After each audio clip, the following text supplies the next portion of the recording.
Hey, good morning. It's your buddy, AVT Pro, Alonzo Vaughn 3. Listen, I want to read a little something, and I was actually trying to avoid it, but I thought it was interesting. And it hit me, and I went and read it, and then I found something even more interesting about it, and I want to share it with you. It's Daniel's and the lion's den. Everybody knows about that, and so I'll read it first. And they went before the king. It's uh, Daniel 6:12. And they went before the king and spoke concerning the king's decree. Have you not signed a decree that every man who petitions any god or man within 30 days except you, O king, say shall be cast into the den of lions? The king answered and said, this thing is true. According to the law of the Medes and the Persians, which does not alter. So let me continue. So this is Daniel and the lion's den, and they basically tricked the king into signing a petition that he himself, once he has signed it, cannot change it. And he can't sign it by well, as it says, by the laws of the Medians. Once the king signs something, the king's words stand and it cannot be changed. So he condemned Darius the king was deceived in condemning Daniel because these governors, and let me find it, strapates, I forgot what they call them. 20 satraps. Let me read it. It pleased Darius to set over the kingdom 120 satraps. That's a title, man. To be over the whole kingdom, and over these 3 governors, of whom Daniel was one, that the strapites might give account to them, so that the king would suffer no loss, would not waste his time, or whatever, or energy. Then Daniel distinguished himself above the governors and satraps, because of an excellent spirit was in him.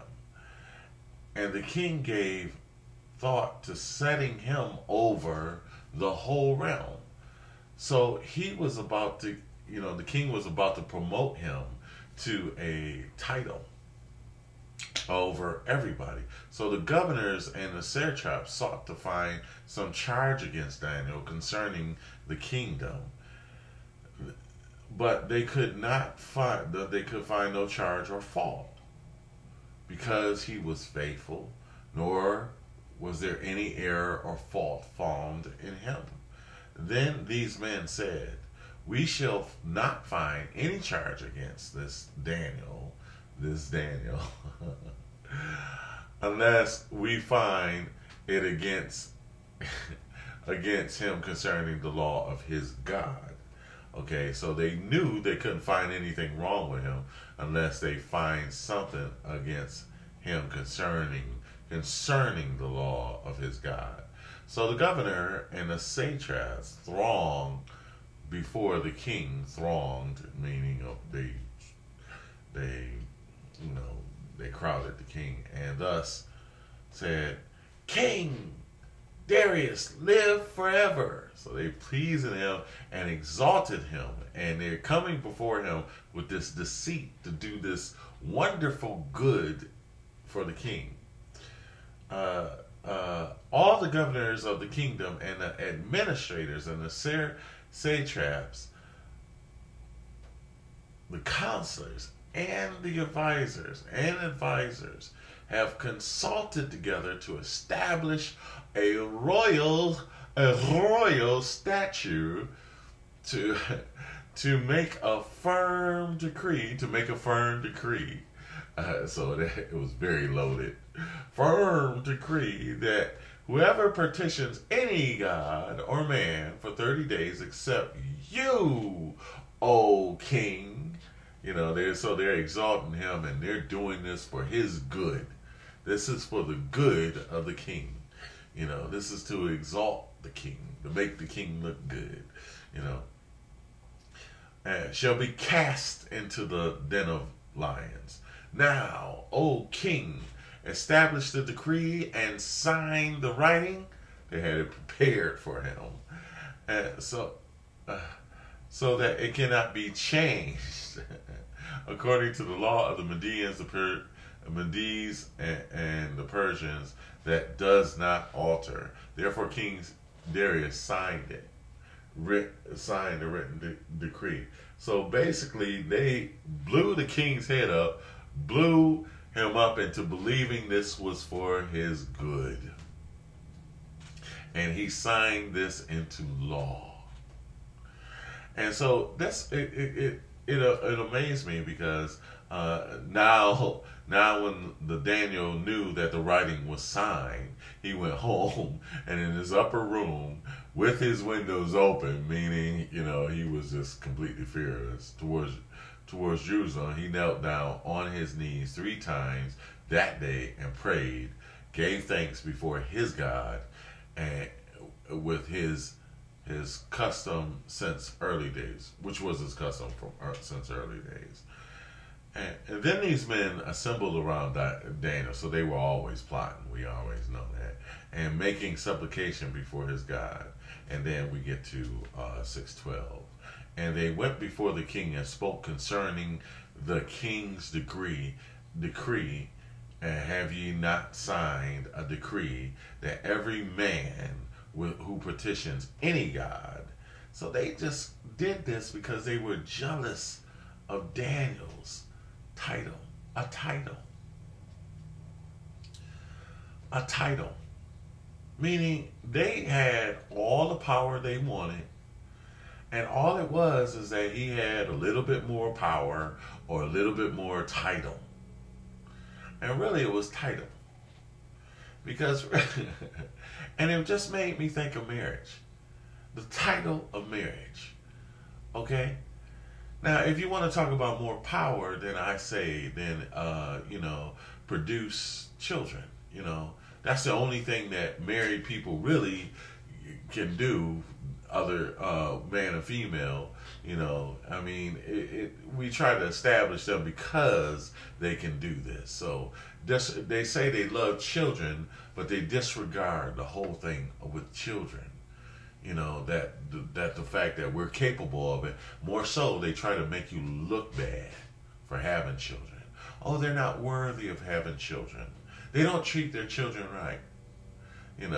So they make you look bad for the very thing that you can do that they don't even care to establish, to do for themselves. So that's the thing that always get me about jealous people. They mad because you doing the right thing and they won't do it themselves. That's the one thing that bothers me, about jealous people. They ain't gonna be mad at you, but it will not go through the sacrifice, the obedience, or whatever it takes to do what it does to really make things come out right. But then get mad for you doing the sacrifice, doing what really the painful experience, And that's why I don't understand about feminism. If I was a female, I would tell every man that said that he could do a job better than a woman. I would tell every mother, every mother should be in it, getting at every gay man that says he could do just as good as a job as a mother who has carried a baby in their womb. So there's something really that doesn't, and women don't let men get away with nothing. So I was really surprised that, I guess because they figure, well, they're weak men or effeminate men or not a threat to women, So anyway, it's sad, because I really am under the impression that it is a very feminist, is a women seeking power and dominion over men to a large degree, and homosexuality is another way to unempowerment. But anyway, I didn't want to go over there. But what got me was this thing about the title. So, a lot of homosexuals set themselves up and say, oh, well, we just got to we can't be happy unless we have, call it marriage. And so what gets me, I talked about this before, I talked about this before, and how it actually, how deception and how things that they say are for your good, and they're doing for the good of you, you know, is actually the thing that they're doing to divide, to unify, to actually divide. So so that everybody can be equal with marriage, we've actually have two kinds of marriage. The logic of that really throws me. It's like, in the name of unity. So this exact type of twisting, in the name of unity we divide, it's, it's like, we come in peace. Anyway, so that really just amazed me. So when I thought about this law that they just made, and they made the law, it was not a vote. They made in D.C., and so everybody knows that the Washington. I'm not gonna say that, but in D.C. they made a law, and they made it so that they can't change it. So this is the thing that got me, is the integrity of the king was so that he would not go back on his word. But these men came with such deception, and so he was deceived. And this is very hurtful. Listen to this. So he says, this is true, according to the law of the Medians, and so which does not alter. So he signed it, sealed it, and will not alter it. So they answered and said before the king, that Daniel, this can't be in the Bible. That Daniel and this Daniel sounds like when they say that or this, people ain't changed one bit. They haven't changed. Anybody who says the Bible is not pertinent, then you got to say people are completely different, and they're not.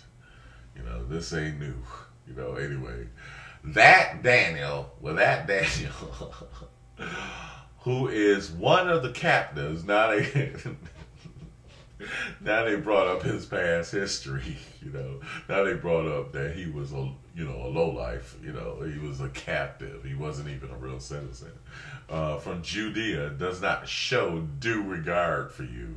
He does not show respect for you. And they're deceiving him with the fact they're showing him like, oh, we're respecting and exalting you. O king, oh, for the decree that ye have signed, but make this his petitions 3 times a day. Now check this out. 6:14, and the king, when he heard these words, exactly at the point of hearing them, was greatly displeased with himself, that he was deceived. He didn't even get mad at those crooks, those deceiving ass folks, He didn't get mad. He got mad at himself for being tricked. And Daniel, which Daniel was making him rich. Daniel was influencing things. Daniel was doing some good stuff, in his kingdom. And that's why he was being exalted in the first place. He was being entitled, let's say. So let me just go on and I'll finish out. And he was greatly pleased.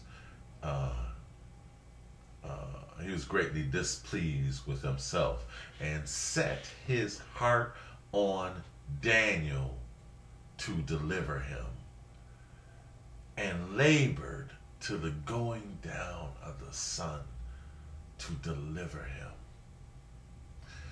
He worked all day to save his man. And that just broke my heart. He did everything he could. Then these men approached the king. They didn't care. Then these men approached the king.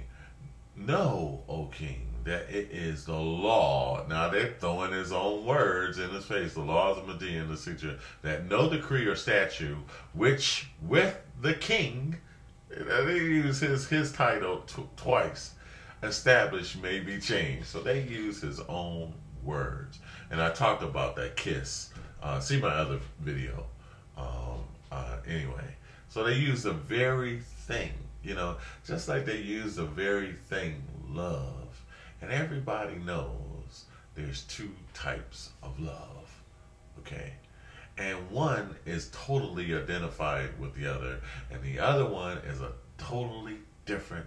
One is spiritual, and one is flesh. And it's easy to tell. This is about, flesh. Now, with that said, so Daniel wasn't mad at the people. I want to say this about this. Everybody has sin, and only through Jesus Christ can sins be forgiven. But that's not my point, is to talk about, but sin is sin, and it don't change either. So just like the king's laws don't change, and his good words don't change, sin don't change either. So what was sin back then is sin now, and will be sin in the future.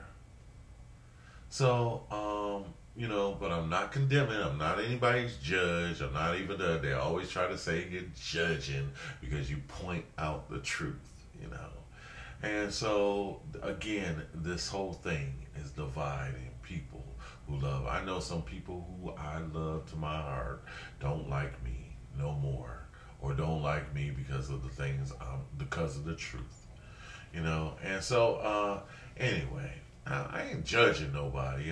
That's not my job, As I'm, and I'm not one to anyway. I got my own issues, but I do recall the truth. I do remember, and I do remember that the truth is the same today, yesterday, and tomorrow.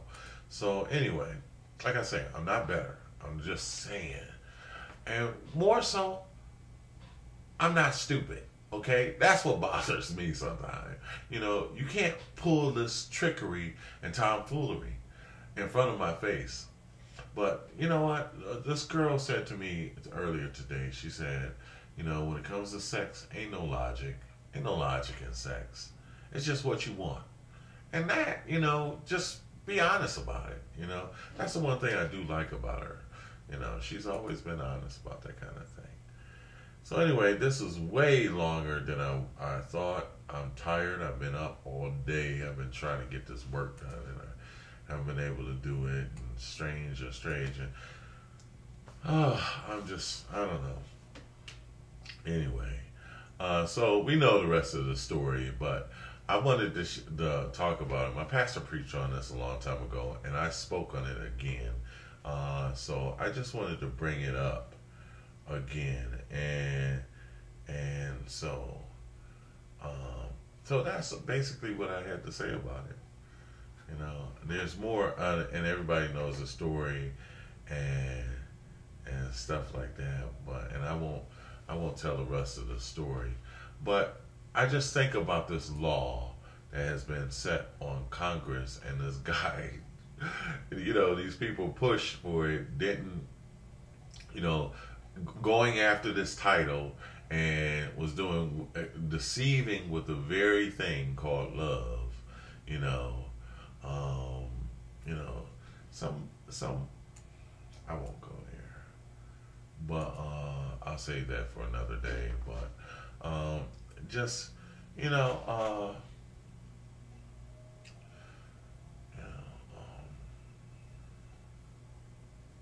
anyway, this morning I'm gonna get some rest, take a bath, and have a good day.